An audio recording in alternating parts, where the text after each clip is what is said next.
ناپاک چیز کے اوپر سے ہوا گزر کر بدن پر لگی یا کپڑوں پر لگی تو وہ بدن اور کپڑے ناپاک نہیں ہوں گے۔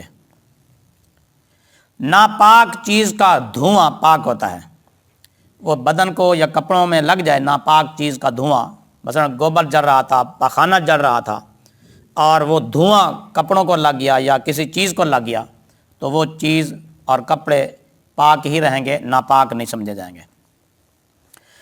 اپلے کا دھواں روٹی کو لگ گیا تو روٹی بھی ناپاک نہیں ہوگی، وہ پاک ہی رہے گی۔ اور ناپاک چیز ابالنے سے، جلانے سے اس سے جو غبارات اٹھتے ہیں وہ بھی ناپاک نہیں ہوتے، اگرچہ ان غبارات سے کپڑا تر ہو جائے یا کوئی چیز بھیگ جائے، گیلی ہو جائے تو بھی وہ پاک ہی سمجھی جائے گی۔ پخانے کے اوپر سے مکھیاں اڑ کر کپڑوں پر بیٹھ گئیں تو کپڑے ناپاک نہیں ہوں گے، کپڑے پاک ہی سمجھے جائیں گے۔ راستے کی کیچڑ بھی پاک ہے جب تک اس کا پلید ہونا معلوم نہ ہو۔ راستے بعض وقت بارش آ جاتی ہے، راستے میں پانی ہوتا ہے، کیچڑ بن جاتا ہے تو وہ پاؤں پر لگتا ہے یا کپڑوں پر لگ جاتا ہے تو وہ پاک ہی ہے۔ ایسی حالت میں اگر نماز پڑھ لی، پاؤں پر وہ کیچڑ لگا اور نماز پڑھ لی تو نماز ہو جائے گی، لیکن دھونا اس کو بہتر ہے۔ ہاں اگر وہاں کوئی گٹر ہو یا گوبر وغیرہ پڑے ہوں تو اس میں کیچڑ بنا ہوا ہو تو ایسی صورت میں وہ ناپاک ہے۔ راستے اور سڑک پر چھڑکاؤ کیا جا رہا ہو، قریب سے کوئی آدمی گزرا اور چھڑکاؤ کی چھینٹیں اس کے اوپر پڑ گئیں تو وہ چھینٹیں بھی ناپاک نہیں ہیں، وہ کپڑے پاک ہی سمجھے جائیں گے، لیکن دھو لینا بہتر ہے۔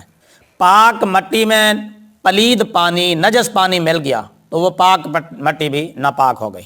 کتا بدن یا کپڑوں سے چھو جائے تو اگرچہ اس کتے کا جسم تر ہو تو کپڑے پاک ہی رہیں گے، بدن بھی پاک ہی رہے گا۔ ہاں اگر کتے پر کوئی نجاست لگی ہوئی ہے تو اور بات ہے، کتے کا لعاب لگ گیا تب بھی جسم اور بدن ناپاک ہو جائیں گے۔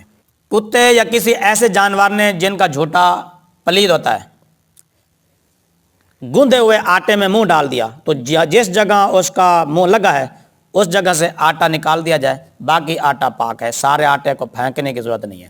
اگر آٹا خشک ہے تو اس کے منہ لگانے سے جتنا آٹا تر ہو گیا، گلا ہو گیا، صرف اتنا ہی ناپاک ہے، باقی آٹا پاک ہی ہے۔ مستعمل پانی بھی پاک ہوتا ہے، پلید نہیں ہوتا، لیکن اس سے کوئی چیز پاک نہیں کی جا سکتی۔ جو گوشت جل جائے، سڑ جائے اور اس سے جلنے کی بو آتی ہو تو اس کا کھانا حرام اور ناجائز ہے، اگرچہ وہ پلید تو نہیں ہے تو پاک ہی، لیکن جلا ہوا گوشت کھانا جس سے جلے ہوئے کی بو آتی ہو ناجائز ہے۔